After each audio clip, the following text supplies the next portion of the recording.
എന്തുകൊണ്ടാണ് നിങ്ങളുടെ വീട്ടിലെ ആ കൗമാരക്കാരൻ നിങ്ങളോട് മിണ്ടാത്തത്? അഥവാ നിങ്ങൾ തമ്മിലൊന്ന് മിണ്ടിയാറത് ഈ വാക്ക് തർക്കത്തിലൊക്കെ അവസാനിക്കുന്നത്? നിങ്ങളുടെ ഐഡിയ ലോകവും അവൻ്റെ ആന്തരിക ലോകവും രണ്ടും രണ്ടാണെന്ന് നമ്മളങ്ങ് മറന്നു പോകുന്നതുകൊണ്ടാണ്. നമ്മളുടെ മനസ്സിൽ ഈ ഭാവിയെപ്പറ്റിയുള്ള സ്വപ്നങ്ങൾ പേറി കഠിനാധ്വാനം ചെയ്യുന്ന, പഠനത്തിന് മാത്രം പ്രാധാന്യം നൽകുന്ന, മാതാപിതാക്കളുടെ അനുവാദത്തോടെ മാത്രം തീരുമാനമെടുക്കുന്ന, ലൈംഗികതയ്ക്ക് വലിയ പ്രാധാന്യമൊന്നും കൊടുക്കാത്ത, ദൈവത്തിൽ അടിയുറച്ച വിശ്വാസമുള്ള ആ കൗമാരക്കാരനല്ലേ?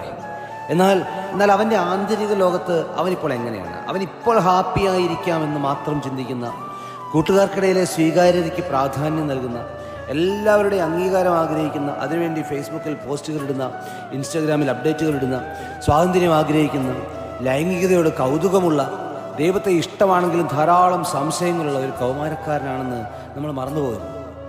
നമ്മുടെ ഈ ഐഡിയൽ ലൈഫ് കൺസെപ്റ്റുകൾക്കും അവൻ്റെ റിയൽ ലൈഫിനിടയ്ക്ക് ധാരാളം ക്ലാഷുകളുണ്ടാകും. അത് സ്വാഭാവികമാണ്. കൺട്രോൾ കൊണ്ടല്ല, കോൺവെർസേഷൻ കൊണ്ട് ആ കൗമാരക്കാരനോടൊപ്പം നടക്കാൻ നമുക്ക് സാധിക്കുന്നുണ്ടോ?